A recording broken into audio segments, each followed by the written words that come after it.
옛날 옛적 경기도 가평의 깨끗한 숲속 한가운데에는 매우 오래된 느티나무가 우뚝 서 있었다. 이 느티나무는 마을 사람들에게 범이라 불리고 있었으며 특별한 영적인 힘을 가지고 있다고 전해졌다. 마을 사람들은 이 나무를 수호하고 있는 신령이 있다고 믿었고 그 신령을 가평산신으로 불렀다. 가평산신은 매우 오래전부터 이 숲과 마을을 지켜온 존재로 자연의 균형을 유지하고 사람들에게 풍요와 평온을 가져다 주었다. 산신을 공경하지 않으면 크고 작은 재앙이 찾아온다는 이야기가 전해지면서 마을 사람들은 매년 첫 번째 보름달이 뜨는 밤에 산신에게 제를 올렸다. 그날은 마을 사람들에게 큰 행사였고 모두가 한마음으로 산신에게 감사의 제물을 바치며 축제를 벌였다. 마을에는 할머니가 한 분 계셨다. 그녀의 이름은 정씨 할머니였으며 그녀는 마을에서 가장 오래된 사람이었다. 정씨 할머니는 어렸을 때부터 산신에게 바치는 제사를 준비했으며 그녀의 이야기는 늘 마을 아이들에게 큰 흥미를 끌었다. 그녀는 산신을 만나본 적이 있다고 주장하며 그 경험을 아이들에게 자주 이야기했다. 정씨 할머니의 이야기에 따르면 어느 날 그녀가 어렸을 때 느티나무 아래에서 졸고 있을 때였다. 갑자기 부드럽고도 묵직한 목소리가 들려왔고 그녀는 눈을 떠보았다. 그 앞에는 하얀 옷을 입고 긴 수염을 가진 노인이 서 있었다고 한다. 그 노인은 느티나무의 진정한 주인이자 가평산신이었다. 그는 정씨 할머니에게 마을의 안녕과 자연의 균형을 지키겠다는 약속을 하며 대신 마을 사람들이 자연을 소중히 여기고 더불어 살아가기를 바란다고 했다. 그 후로 마을 사람들은 느티나무를 신성한 존재로 여기며 산신의 가르침을 따르기 위해 자연 보호에 힘썼다. 농사를 지을 때도 땅에 감사하며 낭면을 평화하라고 노력했다. 마을에는 풍요가 깃들었고 가평산신의 은혜로 오랜 세월 동안 큰 재앙이 없었다. 그러나 세월이 지나고 젊은 세대들이 이 고대 신앙을 무시하기 시작했다. 그들은 도시 문화를 동경하여 자연과의 연결을 느슨하게 만들었다. 그로 인해 산신의 보호가 약해진 듯이 여러 자연재해가 마을을 강타하기 시작했다. 홍수와 가뭄이 번갈아 찾아오고 가축이 병들며 농작물의 수확량이 줄어들었다. 결국 마을의 젊은이들은 깨달음을 얻게 되었다. 그들은 정씨 할머니의 지혜를 다시 찾았고 산신의 가르침과 제사를 되살리는 데 힘썼다. 느티나무 아래서 다시금 순수한 마음으로 산신에게 감사와 사과의 제사를 올렸다. 자연은 다시금 그들을 품어주었고 평화와 풍요가 마을을 되찾았다.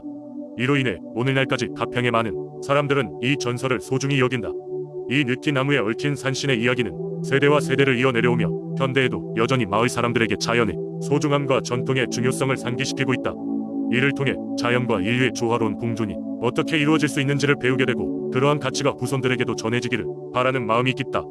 두 번째 이야기, 옛날 옛적 지금의 강원도 철원 지역은 드넓은 평야와 높은 산으로 이루어진 땅이었다. 이곳에서는 사계절 내내 바람이 강하게 불어오곤 했는데 주민들은 그 강한 바람을 경외의 대상으로 삼고 있었다. 사람들은 이 바람이 신령이 뜻을 전하는 것이라 믿으며 매년 특별한 의식을 통해 바람을 다스리는 여신 영원에게 경의를 표했다. 영원 여신은 아름다운 용모를 지녔다고 전해진다. 그녀는 바람의 움직임에 따라 휘날리는 긴 머리카락과 하늘빛 눈동자로 사람들에게 자신이 곁에 있음을 알렸다. 철원 지역의 고대 사람들은 그녀를 만나면 소원을 들어준다는 전설을 믿었고 그 덕분에 여신을 만나는 것이 삶의 목표이자 꿈이 되었다. 철원 지역 마을의 가장 큰 연례 행사는 바로 영원의 날이었다. 이날 마을 사람들은 아침부터 정성껏 준비한 음식을 바치고 놀이와 노래, 춤으로 여신에게 기쁨을 선사했다.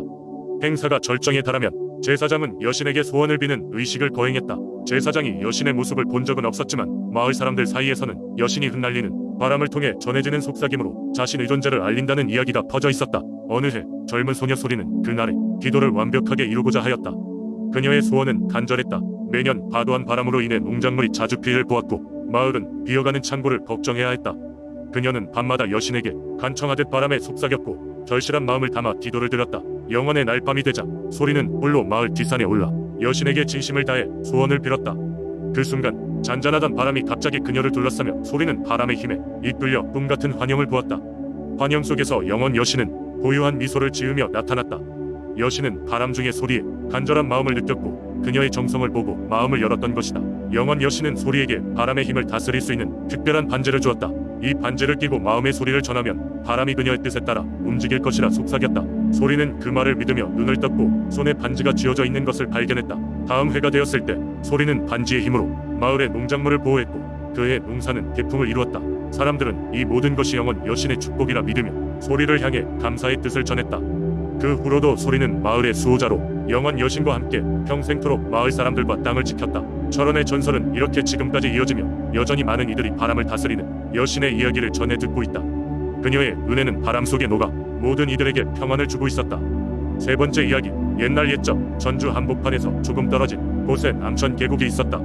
이 계곡은 맑고 푸른 물이 졸졸 흐르는 곳으로 그 주변을 둘러싸고 있는 울창한 산림과 조화를 이루며 아름다운 경관을 자랑했다.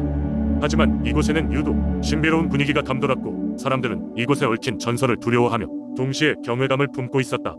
이곳에 오래전부터 내려오는 전설에 따르면 남천 계곡 깊숙한 곳에는 청룡이 살고 있었다고 한다. 이 청룡은 남천 계곡과 전주 일대의 평안을 수호하는 신으로 마을 사람들은 그를 남천의 수호신이라고 불렀다. 그들은 매년 봄이면 청룡에게 제사를 지내고 마을의 안녕과 풍년을 기원했다.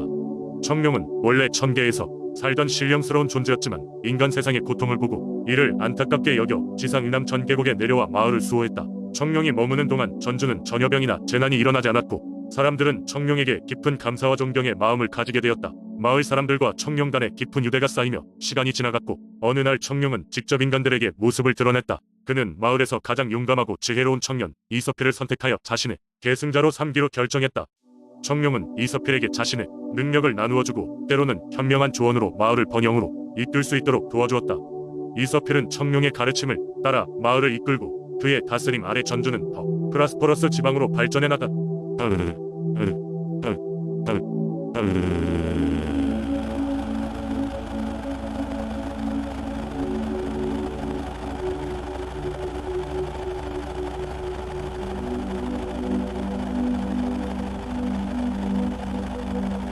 그리고 그의 결혼식 날에는 청룡이 직접 축복을 내려주었다는 이야기가 전해지고 있다. 청룡의 축복 덕분인지 이서필의 가정은 복을 받고 행복하게 잘 살았다고 한다. 그러나 세월이 흐르고 사람들의 믿음이 점차 사라지면서 청룡은 더 이상 사람들로부터 제사를 받지 못하게 되었다. 그러자 오랜 시간 계곡을 지키고 있던 청룡은 서서히 하늘로 돌아갈 준비를 하게 되었다. 마을 사람들은 청룡의 떠남을 막지 못했지만 남천 계곡에 영원히 그가 머물러 있기를 바라는 마음에 계곡 중앙에 청룡을 기리는 위패를 세웠다. 그 후로도 보이지 않는 곳에서 청룡은 계속해서 전주를 보호하며 가뭄이나 재해가 닥쳤을 때는 비를 내리게 하고 풍요로움을 가져왔다. 전주의 사람들은 지금도 남천 계곡을 지나칠 때면 속으로 청룡에게 깊은 감사를 전하며 그가 주는 은혜를 되새긴다고 한다. 이렇게 전주의 민속신앙 속에서 청룡의 이야기는 여전히 사람들의 마음속에 살아 숨쉬고 있다. 네 번째 이야기. 옛날 옛적 고창의 작은 어촌 마을에는 바다의 용왕을 신으로 모시던 전설적인 날들이 있었다. 마을 사람들은 풍어와 안전 안항해를 위해 매년 봄 바다가 가장 푸르고 맑은 날을 골라 용왕제를 올리곤 했다. 용왕제는 고창 마을의 큰 축제 중 하나로 온 마을 사람들이 화합하여 준비하고 참여하는 특별한 행사였다. 한때 마을에는 염려할 것 없는 바다와 풍요로운 어획량 덕분에 주민들은 부러움의 대상이었다. 그러나 어느 해 예상치 못한 해일이 닥쳤다. 파도는 거세게 몰아쳤고 많은 배가 부서져 돌아오지 못했으며 물고기 떼는 그 모습을 감췄다. 마을 사람들은 큰 비극에 빠졌고 원인을 알 수 없어 모두 큰 슬픔에 잠겼다. 갓 17세가 된 마을의 젊은이 이헌은 그동안 전에 들은 용왕전에 대한 이야기들을 되새기며 나름의 결심을 하게 되었다. 그는 바다에 무슨 일이 일어난 것인지 알아보기 위해 모험을 떠나기로 했다. 이헌은 배에 올라 마을을 떠났으며 며칠간의 항해 끝에 이헌은 마침내 전설로만 듣던 용왕궁에 도착했다. 용왕궁은 거대한 산호와 빛나는 조개껍 대기로 장식되어 있었고 주변에는 각종 해양 생물들이 자유롭게 유영하고 있었다. 이곳에서 이헌은 용왕을 만나 마을에 일어난 일에 대한 답을 구하기로 했다. 용왕은 그의 용감함과 의지를 높이 사며 그를 맞이했다. 어서 오너라 젊은 인간이여, 무엇 때문에 여기에 찾아온 것인가? 이헌은 용왕에게 마을에 일어난 비극을 설명하며 그 원인이 무엇인지 묻고 도움을 부탁했다. 용왕은 깊은 한숨을 내쉬며 말했다. 이 일은 인간들의 탐욕에 대한 경고였다. 사람들은 바다의 선물을 과도하게 탐하고 그에 대한 대가로 자연이 허락하지 않은 것을 가져갔다.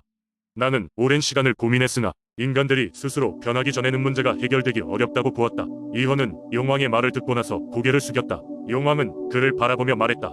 하지만 나는 여전히 희망을 갖고 있다. 만약 내가 돌아가 마을 사람들에게 자연과 조화를 이루고 더 이상 탐욕에 의해 움직이지 않겠다고 약속한다면 나는 도움을 줄 것이다. 이헌은 마을로 돌아가 용왕과의 대화를 전했다. 주민들은 처음에는 믿기 어렵다는 반응을 보였으나 이내 이헌의 진실된 모습과 그의 모험을 듣고 마음을 열었다. 그들은 용왕에게 다시는 과욕을 부리지 않고 자연의 이치를 따르겠다고 약속했고 이를 기념하기 위해 매년 용왕제를 더욱 성대하게 치르기로 했다.